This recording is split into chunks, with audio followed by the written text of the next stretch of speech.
welcome to Vintage Gaming Memories. Shall we play a game?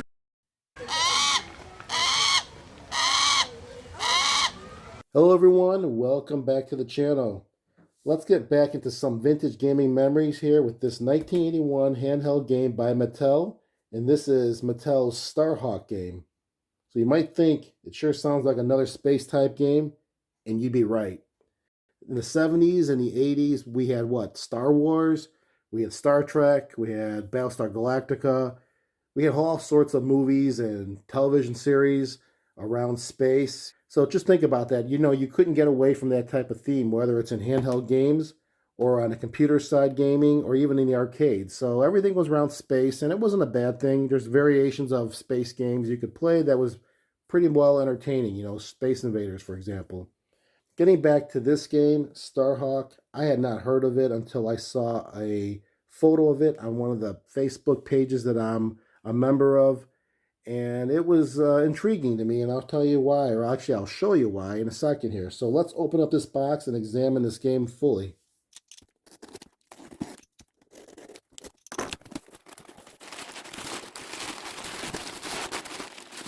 Well, here's the game. So let's just talk a little bit about this. Now, it was sold as a working condition game, which is good to note, and the pictures online didn't look too bad. In real life, not too bad. I mean, it probably needs some cleaning up and polishing. But what really intrigued me about this game, or caught my interest, would have been the controller. So there's a joystick controller, as you can see on the right here, and that was pretty unique. I don't have any handheld games with a controller like that. I do have tabletop games like the Colecos that have that, but you know, having a handheld game, that's pretty unique, I think. That got my interest besides the actual game itself, because I'm not familiar with this game. Let's go over the front. Let's start with that, the top bit, I guess. So the play area, you have that joystick controller, and then to the left, you have three buttons going from right to left. They're labeled Land, Score, and Fire. Fire has a little bit of a symbol here you can see. Looks like a target. So obviously, target for firing. To the far left, we have a slider switch that says off, so that's your power on and off switch.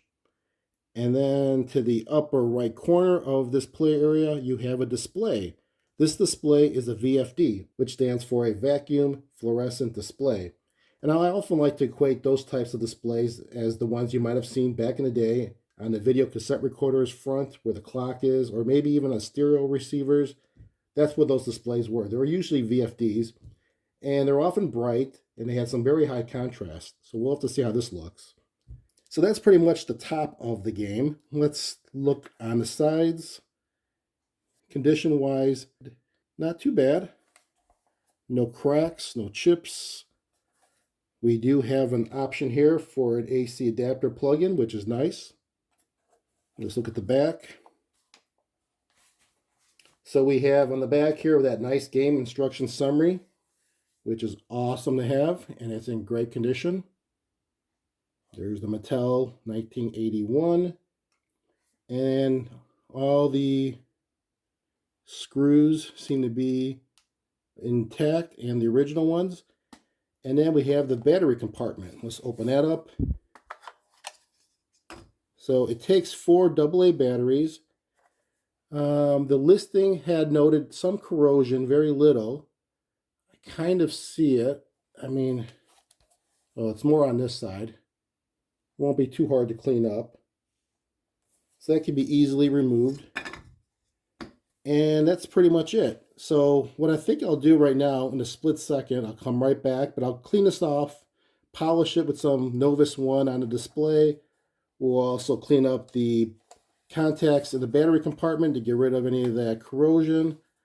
And then we'll throw some batteries in it and talk about the game and see how it works, or if it works, which it should. So we'll be right back in a second. Okay, well, I'm done cleaning this up, and I think it came out pretty nice. I was able to clean up the corrosion in the battery compartment and polish any scratches off the display, which turned out great. Also, the black plastic casing around there, I put some cleaning in there. Got a lot of the dirt off of it and polished it up as well, so that turned out nice with a nice shine. And let's look at the battery compartment really quick. You can see it looks a lot better. And since I have it open, let's put some batteries in here and get it ready for some gameplay.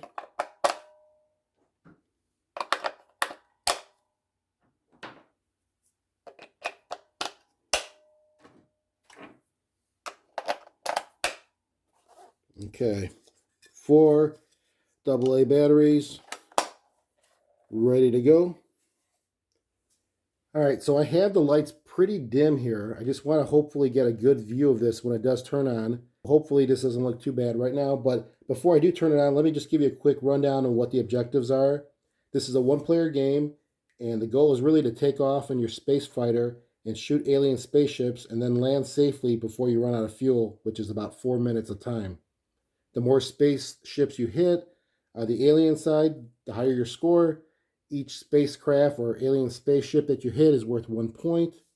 So try to get as many as you can in the 4 minutes time that you have without crashing. If you crash, you have 0 points. Now there are 4 skill levels that you can select. 1 is the easiest, 4 is the hardest. We'll start with 1 when we play this. And as I was reading the instructions, I found it to be pretty cool with how you fly this aircraft, or I guess it's called a space fighter, because you get this cockpit window view, and you'll see that shortly. And then if you pull back on that joystick, you'll actually climb and gain altitude. And if you push forward on it, you will dive. And then there's also a runway that you need to take off from. There's some cool indicators on that display, like a horizon line, so you know whether or not you're level. And there's an altitude level gauge that tells you how high you are off the ground. And then there's also a fuel gauge and a turn and bank indicator. So when you're performing a dive or a climb with a tilt, it'll actually show you that. Actually, everything in the instructions were very well written, and I have to say, I'm pretty excited to see how this thing goes. So let's just turn this on and let's see. All right, looks pretty good. No sound yet, but we have a display. And the L1 is the level. We're on level 1. There's levels 1 through 4. 1 is the easiest, 4 is the hardest. Hit the score button. It should toggle between the 4 different levels. We'll go back to level 1. And the red dots across is your horizon line. The 2 dots on each side are going towards the center. That is the indicator of your runway. It's kind of a 3-dimensional view. In the instructions, it also mentions that once you start the game, which is by pressing the fire button, you'll hear the tones increase. Kind of gives you the indication that you're taking off on the runway. And while that's happening, you should not press any buttons, nor should you touch the joystick, because if you do so, you will crash. So you wait until you get to the end of the runway, then you can pull back and climb. And then you can start your pursuit of looking for the alien spacecrafts to shoot down. So let's just start this now. I think we're good to go. So I'll press the fire button. Oh, here we go. Taking off on a runway. All right, I'm pulling back. Cool sound so far. I'm at 4,000. So 4,000, that's really 4,000 miles, not feet. Let me get up to about 20,000 miles, because it mentions that if I get any shots fired at me within my laser sight, those are those little dots you're hearing there that are being shot at me. If it gets close to my laser sight, I will drop immediately 16,000 miles. So I don't want to be too close to that. And I have the 4-minute time to do all this work of knocking down as many alien spacecrafts as I can before running out of fuel. So once it gets down to the 3-minute mark, I'll see a fuel gauge on the left side, which I'll start my descent to get below 10,000 miles, and then I'll drop the landing gear, and I should be able to successfully land and then see how many points I have. Hitting the score button right now shows 0. I haven't shot anything yet. If I move my joystick to the left and right, that's my tilt, and you can see the horizon line change. Pretty cool. And you can also see the indicator on the bottom right here showing my tilt. That's pretty cool. The max altitude you can get is 99,000 miles. And it also says the sweet spot is between 10,000 miles and 75,000 miles. That's where you get the most encounters. So that means more targets to hit, meaning more points. However, you get a lot of ground fire, And again, if those ground fire or blasts are within your laser sight, which is the center here, you continue to drop 16,000 miles, so you don't want that to happen. It also mentions in the instructions that if you do fire upon one of these alien spacecrafts and you miss, you're going to stimulate them and they're going to be more alert. I guess they'll take more evasive action towards you. So let's start getting some firing going on here and let's see if I can get some points. There we go. I hit 1, 2. I'm going to go down here. I missed that one. Missed another. There's no limits on how many shots you can take, but you just have to be aware that they're going to be more aggressive, I guess. Oh, I missed that. Can't believe that.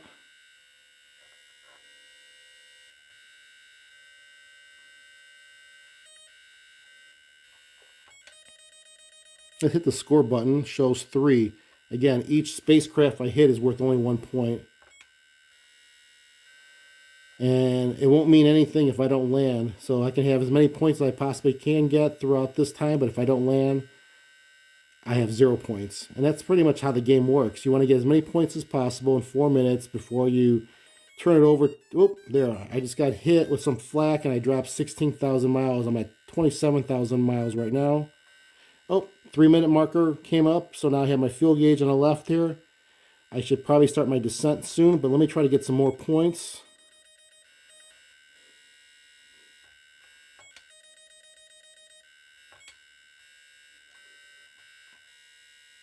And you can see it's dropping down my fuel. I just need to get within 10,000 miles or less before I drop my landing gear, which will end the game.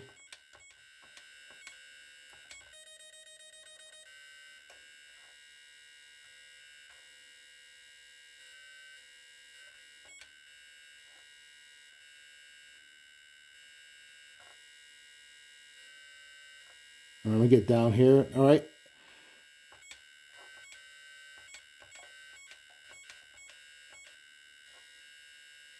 If I get shot within my laser area, I will drop down. So I'll hit landing gear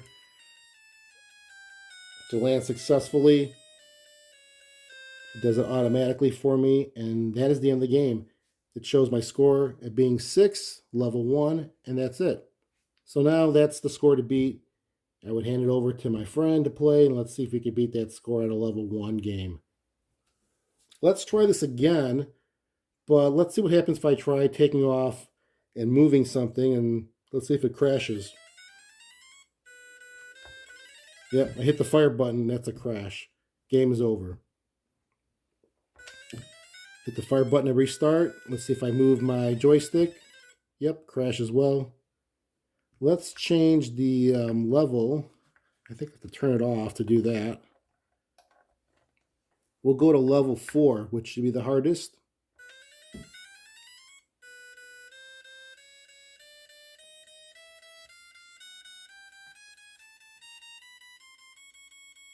All right, I'm going to climb as high as I can, or at least within a safe range, because I got a feeling I'm going to get hit a lot. I'm at 9, 10, 11. Let's get to about 20 or 30,000 miles. They're firing away, and I'm not even firing yet. They're very aggressive. Wow.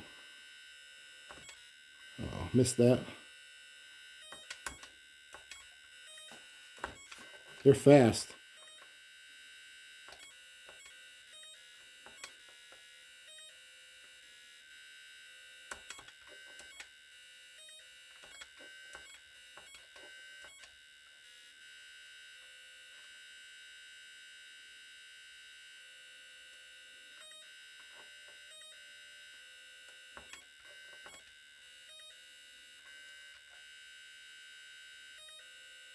I so far haven't hit anything yet.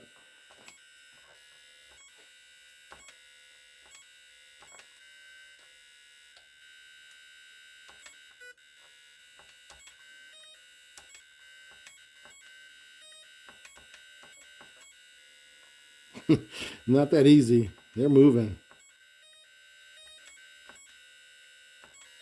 There you go. I have 1. I like the angles and tilts, how it shows on a horizon line. That's pretty cool. And this is a 1981 game. I think it's very unique. I've not seen a game like this in an earlier time, especially not a handheld one. And it's pretty challenging here. Definitely harder than level 1. So I got hit with some flak. I dropped down 16,000 miles. I'm at 64,000 now. I can land early if I like, if I'm afraid that I'm going to, crash or something. But obviously I'm going to try to go as far as I can before my fuel indicator shows up and I need to drop down. Well, let me start lowering my altitude here and just land, because I think you get the hang of this. So I'm going to start dropping down. I'm at 60, 59. Obviously, I can drop faster if they hit me a little bit, but let's see how quickly I can get down to 10. I guess I can fire on my way.